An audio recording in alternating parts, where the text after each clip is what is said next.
Welcome back to chemistry tactics. कुछ topics ऐसे होते हैं जिनमें हमें बहुत सारा कंफ्यूजन होता है, मतलब सेम तरह की टर्म्स होती हैं बट उनका क्या काम होता है, उनको कैसे डिफाइन करें, वो डिफरेंस उनमें थोड़ा सा होता है। तो आज भी हम एक ऐसा ही टॉपिक लेके आने वाले हैं। उस टॉपिक में हम पढ़ेंगे इन टर्म्स को, acylation, acetylation, alkylation, Friedel-Crafts acylation, Friedel-Crafts alkylation, so much confusion. In terms में क्या क्या डिफरेंसेस हैं या क्या सेम है, ये टर्म्स कुछ सेम भी है, इसमें सिमिलैरिटी है क्या, तो ये सब आज हम डिस्कस करेंगे और इस कंफ्यूजन को पूरा खत्म करेंगे। तो देखो, सबसे पहले अगर हम बात कर रहे हैं एसाइलेशन की, एसिटाइलेशन, एल्काइलेशन। देखो, एल्काइलेशन को तो बताने का, इसको तो डायरेक्टली आप देख सकते हो। एल्काइलेशन का मतलब है कोई भी एल्काइल ग्रुप यहाँ पर यूज हो रहा होगा, ठीक है। एल्काइलेशन का मतलब तो एल्काइल ग्रुप से है। एसिटाइलेशन, एसाइलेशन, इसमें देखो सबसे पहले हमें ये पता होना चाहिए कि इनमें जो ये असाइल ग्रुप हैं, इसमें एसाइल ग्रुप होता है, इसमें एसिटाइल ग्रुप होता है। ये ग्रुप क्या होते हैं ये आपको पता होना चाहिए। और यही एसाइल ग्रुप, एसिटाइल ग्रुप या फिर एल्काइल ग्रुप, जब यही वाले ग्रुप किसी और सब्स्टिट्यूएंट, किसी और मॉलिक्यूल पे लगते हैं तो उस प्रोसेस को हम बोलते हैं। तो जैसे एसाइल ग्रुप किसी और मॉलिक्यूल पे अटैच होगा तो उसको एसाइलेशन हम बोलेंगे, एसिटाइल ग्रुप अटैच होगा तो एसिटाइलेशन बोलेंगे, एल्काइल ग्रुप अटैच होगा तो एल्काइलेशन, ठीक है। सेम यही बात इस वाले केस में भी होती है, बस इसमें थोड़ा सा डिफरेंस है, वो हम आगे पढ़ेंगे। तो सबसे पहले इन तीनों को ही देखते हैं। असाइलेशन में असाइल ग्रुप होता है। असाइल ग्रुप कौन सा ग्रुप होता है? देखो, ये वाला ग्रुप होता है RCO, यानी कि कार्बन डबल बॉन्ड O, ये होता है। और यहाँ पर R है, R मतलब कोई भी सब्स्टिट्यूएंट, कोई भी अल्काइल ग्रुप यहाँ पर हो सकता है। एसिटाइल ग्रुप और एसाइल ग्रुप दोनों सेम है, थोड़ा सा डिफरेंस है। ये भी हमारा RCO होता है बट यहाँ पर जो R होता है ना, वो मिथाइल ग्रुप होता है। यहाँ पर और कोई नहीं होता, सिर्फ मिथाइल ग्रुप होता है। तो इसको हम ये भी लिख सकते हैं CH3CO। जब ये CH3CO ग्रुप कहीं पे लगेगा, किसी और मॉलिक्यूल पे अटैच होगा, तो ये हमारा एसिटाइलेशन होता है। और जब कोई असाइल ग्रुप, ये वाला RCO ग्रुप जब किसी मॉलिक्यूल पे अटैच होता है तो उसको हम बोलते हैं असाइलेशन। और वहीं पे हमारे एल्काइल ग्रुप जो होते हैं, जस्ट लाइक मिथाइल हो गया या इथाइल हो गया, जब ये ग्रुप कहीं पे अटैच होंगे तो उस प्रोसेस को बोलते हैं अल्काइलेशन, ठीक है। तो ये टर्म्स में डिफरेंसेस हैं और ये दोनों सेम हैं, बस इसमें यहाँ पर मिथाइल ग्रुप है, ठीक है। तो ये वाली टर्म, तो जो एसिटाइलेशन या असाइलेशन होता है, देखो अल्काइलेशन तो बहुत इजी चीज है, इसको तो आप छोड़ दो, सिर्फ इन पे ध्यान दो पहले। एसाइलेशन एंड एसिटाइलेशन, इन दोनों में जब हम ये ग्रुप लगाएंगे तो ये ग्रुप कैसे लगेंगे, कैसे ये ग्रुप अटैच होंगे, तो उसके लिए हमारे पास कुछ एसिटाइलेशन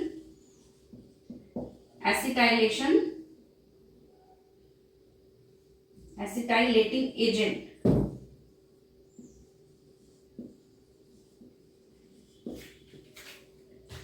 इसके लिए हमारे पास कुछ एसिटाइलेटिंग एजेंट होते हैं जो ये काम करते हैं। अब यहाँ पर जो एसिटाइलेटिंग एजेंट होता है, इन केस ऑफ एसिटाइलेटिंग एजेंट क्या हो या एसाइलेटिंग एजेंट का हो, एक ही बात है। तो इसमें जो हमारे मोस्ट कॉमनली यूज होते हैं वो होते हैं anhydride and acyl chloride. Anhydride जैसे कि RCOO, ये वाला ग्रुप सबसे कॉमन एनहाइड्राइड देखो कई तरह के हो सकते हैं, हमारे साइक्लिक एनहाइड्राइड भी होते हैं, नॉर्मल एनहाइड्राइड भी होते हैं। सबसे स्मॉलेस्ट जो इसमें होता है वो होता है ये एसिटिक एनहाइड्राइड। तो जब एसिटिक एनहाइड्राइड को यूज करते हैं तो एसिटाइलेशन होता है, और जब हम यहाँ पर इस CH3 की जगह कोई और सब्स्टिट्यूएंट अगर आ जाए तो उसमें हमारा एसाइलेशन होगा, राइट। RCO ग्रुप लगेगा तो असाइल ग्रुप, असाइलेशन। इसी तरह हमारा जो होता है असाइल क्लोराइड, असाइल क्लोराइड क्या होता है RCOCl ग्रुप, ठीक है। इसमें भी अगर यहाँ पर CH3COCl हो जाए तो एसिटाइलेशन हो जाएगा। तो ये दोनों एक तरीके से आप ये मान लो कि सेम सेम से हैं। इन दोनों की जो मैकेनिज्म होती है, जो तरीका होता है, वो भी सेम ही होता है, ठीक है, अटैच होने का सेम मेथड होता है। तो यहाँ पर हम most commonly anhydride and acyl chloride को यूज करते हैं एज एसिटाइलेटिंग एजेंट, ठीक है। कुछ और भी हो सकते हैं हमारे, जैसे कि आपके RCO ग्रुप ये कहाँ मिल सकते हैं आपको, एमाइड्स में भी मिल सकते हैं। जैसे एमाइड्स है, इसमें भी ये वाला ग्रुप क्या है हमारा, असाइल ग्रुप है, ठीक है, RCONH2। या फिर हमारा हो जाए RCOOH, कार्बोक्सिलिक एसिड ग्रुप हो जाए RCOH, इसमें भी हमारा असाइल ग्रुप है।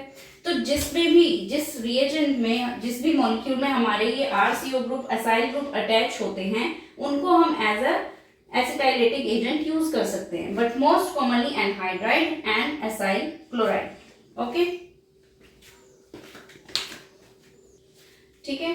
तो जब भी किसी मॉलिक्यूल पर कोई असाइल ग्रुप अटैच होगा इन द प्रेजेंस ऑफ एनहाइड्राइड या असाइल क्लोराइड, तब उस प्रोसेस को एसाइलेशन बोलेंगे।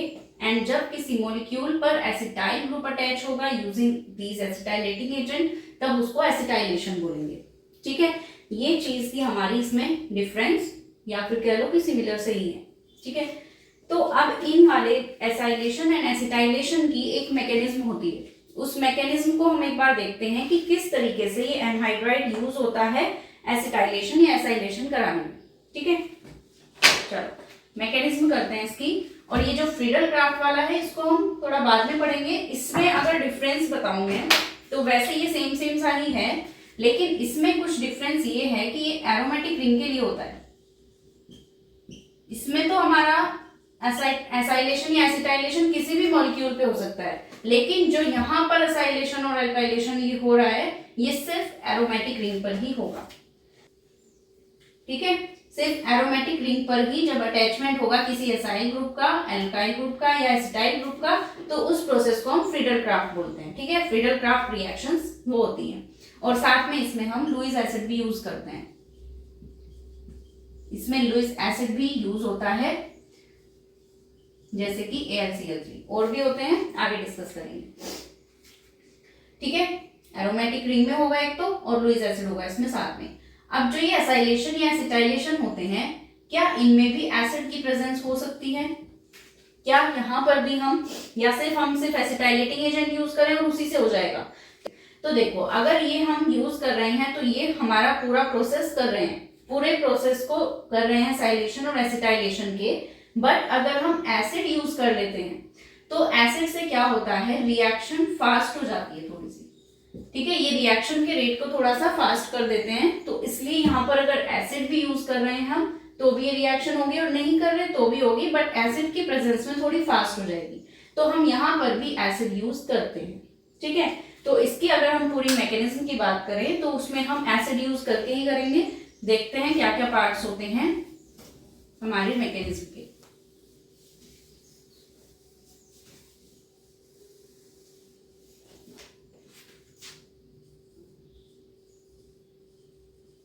मैकेनिज्म, अब ये मैकेनिज्म हमारे एसिटाइलेशन और एसाइलेशन दोनों की हो सकती है, ठीक है।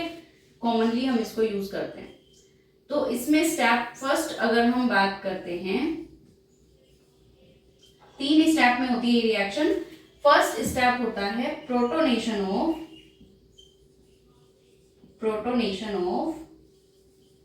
इसका प्रोटोनेशन करना है हमें, जो हमारा एसिटाइलेटिंग एजेंट होगा, प्रोटोनेशन ऑफ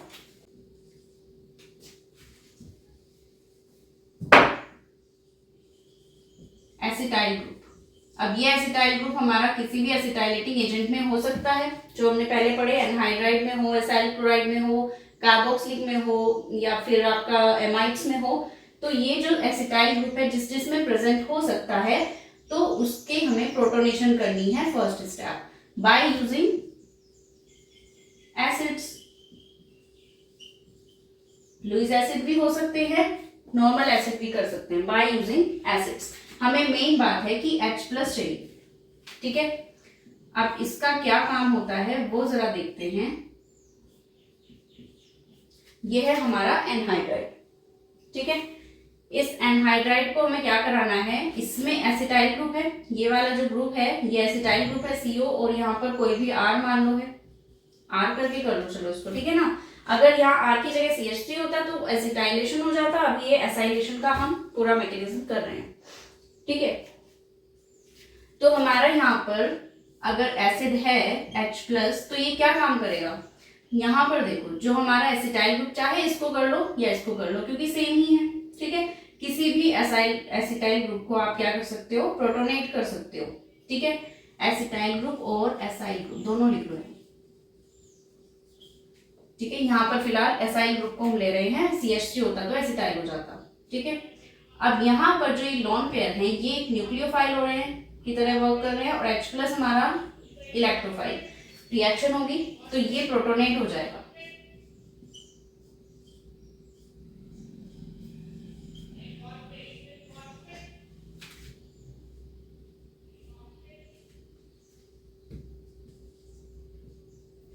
अब इसका प्रोटोनेशन हुआ क्यों है, अगर ये देखना है हमें कि प्रोटोनेशन क्यों हुआ है, क्या नॉर्मल यहाँ रिएक्शन नहीं हो सकती थी, तो हो सकती थी नॉर्मल रिएक्शन, लेकिन हमने क्या कहा कि एसिड की प्रेजेंस में रिएक्शन फास्ट हो जाती है। तो हमें अगर एसिड की प्रेजेंस में रिएक्शन फास्ट हो रही है तो हम उस फास्ट प्रोसेस को ही अपनाएंगे। तो हमें यहाँ पर एसिड दिया है तो ये इसको प्रोटोनेट कर देगा, तो यहाँ पर ये जो बॉन्ड ब्रेकिंग का प्रोसेस है ये फास्ट हो जाएगा, और इसके फास्ट होने से यहाँ पॉजिटिव आ रहा है, यानी ये जो है एक हमारा इलेक्ट्रोफिलिक सेंटर है, ये हमारा इलेक्ट्रोफिलिक सेंटर है। तो ये अगर एसिड की प्रेजेंस हुई, प्रोटोनेशन हुआ, तो ये इलेक्ट्रोफिलिक पहले से था बट अब और ज्यादा इलेक्ट्रोफिलिक हो जाएगा, मोर इलेक्ट्रोफिलिक हो जाएगा, ठीक है। मोर इलेक्ट्रोफिलिक सेंटर, पहले भी ये था हमारा इलेक्ट्रोफिलिक सेंटर, लेकिन अब एसिड की प्रेजेंस में प्रोटोनेशन से ये और ज्यादा इलेक्ट्रोफिलिक हो जाता है। तो अब जो न्यूक्लियोफाइल आएगा नेक्स्ट स्टेप में वो इजीली यहाँ पर अटैक कर देगा, ठीक है।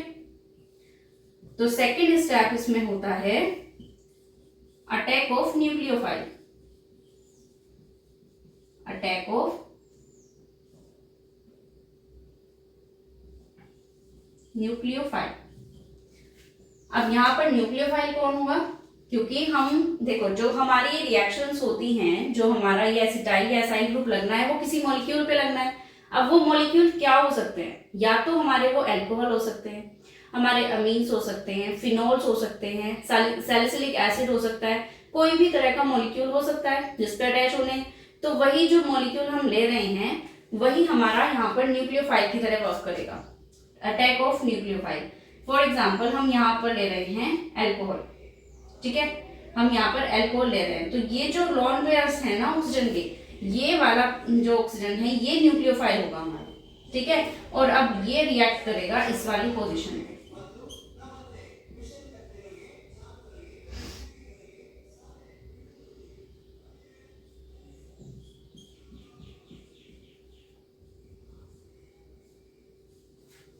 ठीक है। इलेक्ट्रोफिलिक सेंटर तो ये हो ही चुका है ज्यादा, तो ये वाला अटैक होगा यहाँ पर ऐसे। तो इस प्रोसेस से पहले इसको लिखते हैं,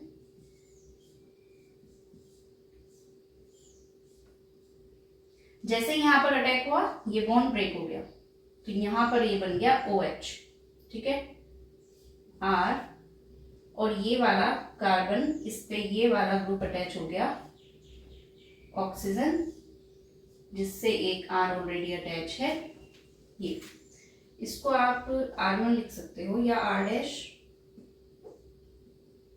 कंफ्यूजन ना हो कि ये अल्कोहल वाला R' है और ये हमारा नॉर्मल R है, ठीक है। सेम भी हो सकते हैं, डिफरेंट भी हो सकते हैं, तो हम इसको R' मान रहे हैं, ठीक है। ये चीज हुई, ऑक्सीजन के 3 बॉन्ड्स बन चुके हैं इसलिए इस पे पॉजिटिव चार्ज, ठीक है, इतना पार्ट हुआ। अब नेक्स्ट स्टेप में क्या होगा, जो ये वाला पॉजिटिव है ऑक्सीजन के ऊपर देखो, पॉजिटिव जो है बिल्कुल स्टेबल नहीं होगा क्योंकि ये इलेक्ट्रोनेगेटिव एटम है, तो इस पे तो हमारा इलेक्ट्रोनेगेटिव यानी नेगेटिव चार्ज ही होना चाहिए था, तो ये तो हमें न्यूट्रलाइज कराना पड़ेगा। कैसे कराएंगे, यहाँ से H+ को निकाल दो, ये H+ रिमूव कर दो, और ये जो दोनों इलेक्ट्रॉन हैं ये इसको दे दो ऑक्सीजन को, ठीक है। जैसे इसको दोनों इलेक्ट्रॉन्स मिले यानी नेगेटिव चार्ज हो गया, तो नेगेटिव पॉजिटिव आपस में न्यूट्रलाइज हो गए, तो यहाँ से ये वाला पार्ट तो हमारा न्यूट्रलाइज हो गया। नेक्स्ट स्टेप में लिखना, मैंने इसी में कर दिया, ठीक है, ये हो गया। और जो वो H प्लस निकला है, अब वो H प्लस क्योंकि इसके पास भी लोन पेयर्स हैं तो वो इस वाले ऑक्सीजन पे प्रोटोनेट हो जाएगा। ठीक है, इस तरीके से। अब नेक्स्ट स्टेप में देखो क्या होगा। अब इसके बाद नेक्स्ट स्टेप में क्या होने वाला है देखो, क्योंकि यहाँ पर पॉजिटिव आया तो पॉजिटिव ऑक्सीजन पे अब फिर स्टेबल नहीं है तो हटाना तो ये भी पड़ेगा, लेकिन इस बार हम ये H प्लस निकाल के नहीं करेंगे, इस बार हम ये बॉन्ड ही ब्रेक कर देंगे। ठीक है, ये वाला बॉन्ड ब्रेक कर देंगे, इसके जो दोनों इलेक्ट्रॉन्स है ये इसको मिल गए, न्यूट्रलाइज हो गया, तो ये हमारा एक RCOOH एक कार्बोक्सिलिक एसिड ग्रुप बाहर निकल गया। ठीक है, और जब यहाँ पर ये पॉजिटिव आया क्योंकि ये बॉन्ड ब्रेक हो गया था तो इसको भी तो, कार्बन को भी तो न्यूट्रलाइज कराना पड़ेगा, इसके 3 बॉन्ड रह गए तो इसको भी तो कराना पड़ेगा ना, तो इसको कराने के लिए जो ऑक्सीजन है अपने लोन पेयर्स इसको डोनेट करेगा इस तरीके से, तो यहाँ पर आ जाएगा हमारा डबल बॉन्ड। ठीक है, इसको मैं नेक्स्ट स्टेप में करती हूँ।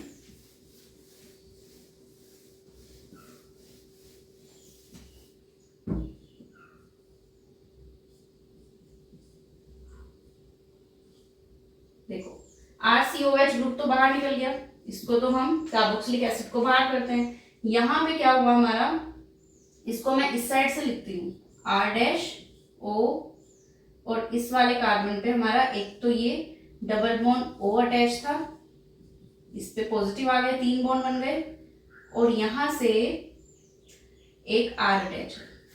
ठीक है, ये चीज हो गई। अब नेक्स्ट स्टेप में ये वाला H प्लस फिर से रिमूव कर दो, इसको इलेक्ट्रॉन्स दे दो, तो ये क्या बन जाएगा R-OCOR, ये बन गया। ठीक है, तो हमारे पास पहले R-OH था, अल्कोहल था, इसका H प्लस हटा के हमने ये वाला ग्रुप यहाँ पर अटैच कर दिया। कौन सा ग्रुप है, एसाइल ग्रुप। तो बस यही हमारा क्या हो गया, पूरा प्रोसेस एसाइलेशन का प्रोसेस हो गया। इस तरीके से हमें पूरा करना होता है।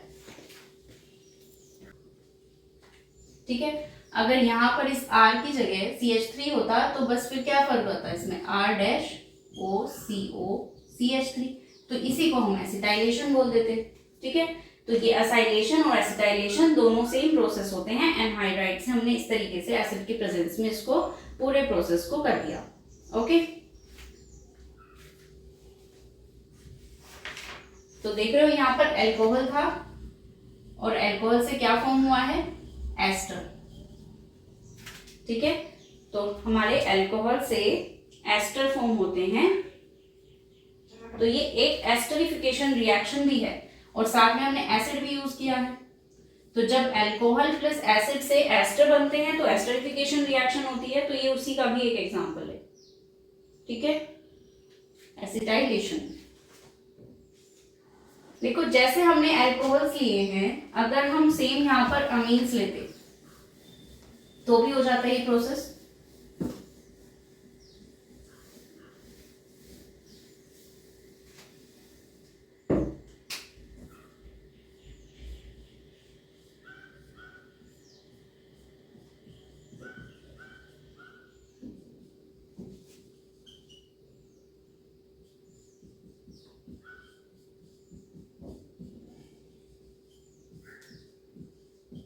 अगर ये रिएक्शन दी हुई होती हमें, अगर हमें यहाँ अमीन दिया होता तो डिफरेंस क्या आता, बस नाइट्रोजन है यहाँ पर, वहां पर ऑक्सीजन था अल्कोहल का, लोन पेयर्स तो यहाँ पर भी हैं, तो फिर वही काम होगा, ये प्रोटोनेट होगा, ये वाला लोन पेयर इस पे अटैक करेगा, यहाँ से फिर हमारा ये वाला पार्ट CH3COH वाला पार्ट अलग हो जाएगा, ये H प्लस इसको मिल गया, और इस तरीके से ये हमारा एसिटाइल ग्रुप यहाँ पर आके अटैच हो जाएगा।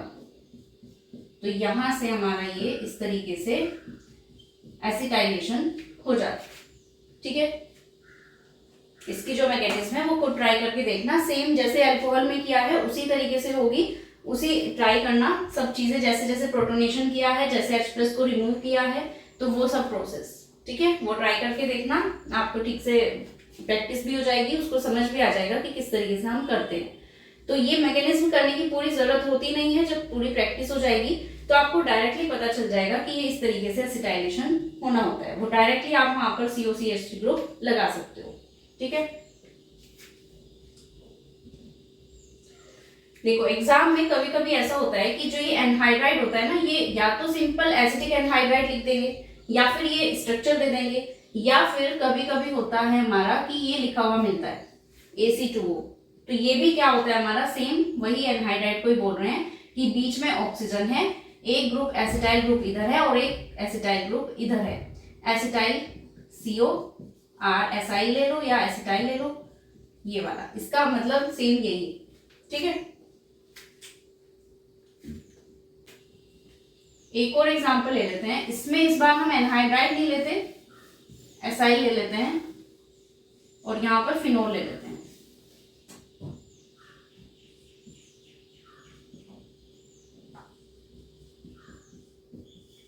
सेम इसी में भी यही प्रोसेस होगा, आपके जो लोन पेयर्स हैं ये इलेक्ट्रोफिलिक सेंटर पे अटैक करेंगे, ये प्रोसेस हो जाएगा इस तरीके से, OH और इस पे ये अटैच हो गया कार्बन O-, एक R पहले से और एक Cl। तो जैसे ही यहाँ पर O- आएगा ये Cl ग्रुप बाहर जाएगा क्योंकि एक लिविंग ग्रुप है, तो यहां से ये बनेगा और ये प्रोटोनेट हमारा जो H है यहाँ पर H+ रिमूव होगा, तो ये बन जाएगा हमारा सिंपल ऑक्सीजन और इस पे COR। तो ये बन गया हमारा फाइनल प्रोडक्ट, इसको हम बोलते हैं फिनाइल एसीटेट, ठीक है। फिनाइल एसीटेट किस केस में बोलेंगे, अगर यहाँ CH3 है तो, ठीक है, क्योंकि एसिटिक एसिड होता है ना फिनाइल एसीटेट।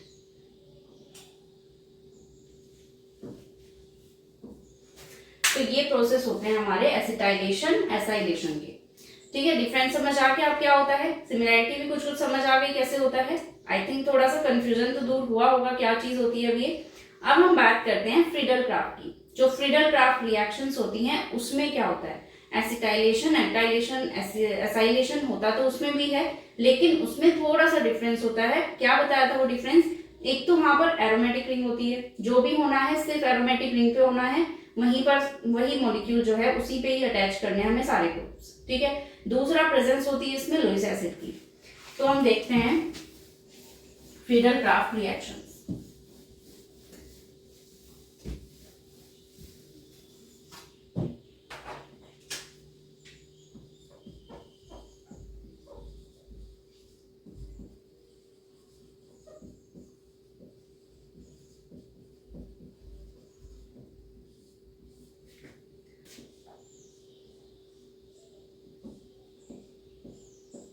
कोई भी एरोमेटिक रिंग है प्लस हमने यहां पर ले लिया असाइल ग्रुप, असाइल क्लोराइड, ये भी हमारे एनहाइड्राइड या फिर असाइल क्लोराइड की प्रेजेंस में ही होती है, ठीक है। साथ में हमने यहां पे ले लिया लुईस एसिड।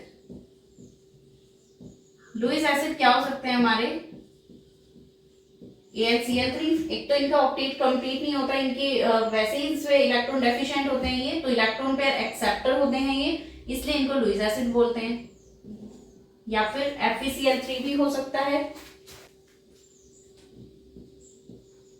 और ZrCl4 ये भी हो सकता है, ठीक है। कई तरह के लुईस एसिड हो सकते हैं।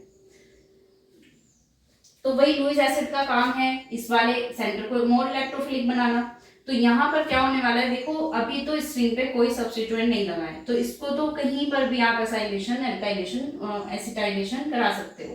तो इस वाले प्रोसेस को आप सिंपल क्या करोगे, किसी भी पोजीशन पे लगा दो COR, ठीक है। तो ये हो गया हमारा फ्रीडल क्राफ्ट एसाइलेशन, क्योंकि यहां से एक H रिमूव हुआ है, जो H था, यहां से Cl रिमूव हुआ है, तो साथ में HCl भी बाय प्रोडक्ट है, ओके। अब मान लो इसी क्वेश्चन में इसी तरह का एक क्वेश्चन है जिसमें हमने क्लोरोबेंजीन ले ली,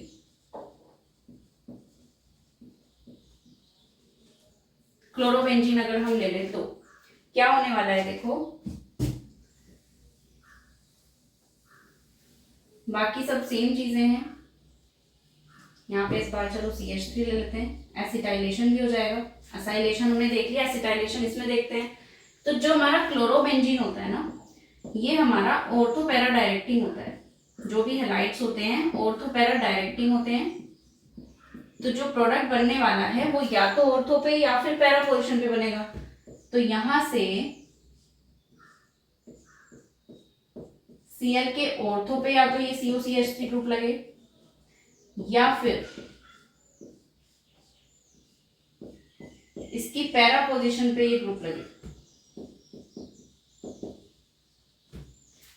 अब मेन बात है कि इसमें प्रोडक्ट कौन सा मेजर बनेगा, कौन सा माइनर बनेगा। तो इसमें जो ये पैरा प्रोडक्ट होता है ना, ये मेजर बनता है, ये वाला माइनर होता है। ऐसा क्यों हो रहा है? ये हो रहा है हमारे स्टेरिक हिंड्रेंस की वजह से। Steric hindrance at ortho, because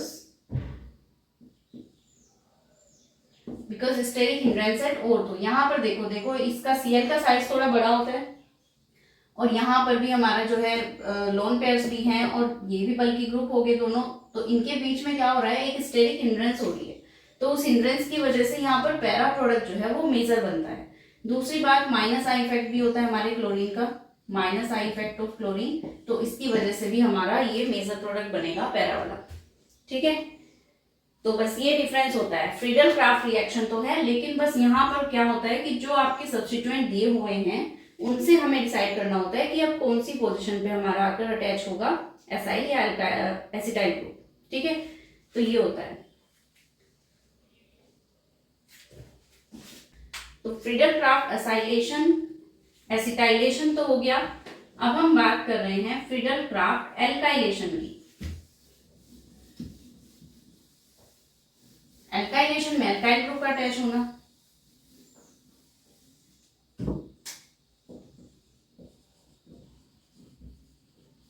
alkylation मतलब एल्काइल ग्रुप का अटैच होना और एरोमेटिक रिंग पर ही, और in the presence of Lewis acid. तो यहां पर हम एल्काइलेशन के लिए इस बार क्या यूज करते हैं, कोई भी एल्काइल हैलाइड, कोई भी एल्काइल हैलाइड हम यूज कर लेंगे। एक्स का मतलब कोई भी FCl, BRI, कोई भी हैलाइड हो सकता है। R हमारा वही CH3 ग्रुप ले लो, कुछ भी। तो अगर हम इसको CH3Cl भी ले लेते हैं तो रिएक्शन हो जाएगी। ये CH3 ग्रुप आकर अटैच हो जाएगा। मान लो यहाँ हमने AlCl3 भी ले लिया, तो यहाँ पर हमारा ये अटैच हो जाएगा CH3 इस तरीके से। तो ये हो गया हमारा एल्काइलेशन। ठीक है, आई थिंक अब तो ये कंफ्यूजन दूर हो गया होगा कि क्या होते हैं हमारे एल्काइलेशन, एसिटाइलेशन, एसाइलेशन और फ्रीडल क्राफ्ट में क्या डिफरेंस है। तो ये सब चीजें आई थिंक क्लियर हो गई होंगी। तो thanks for watching and keep learning.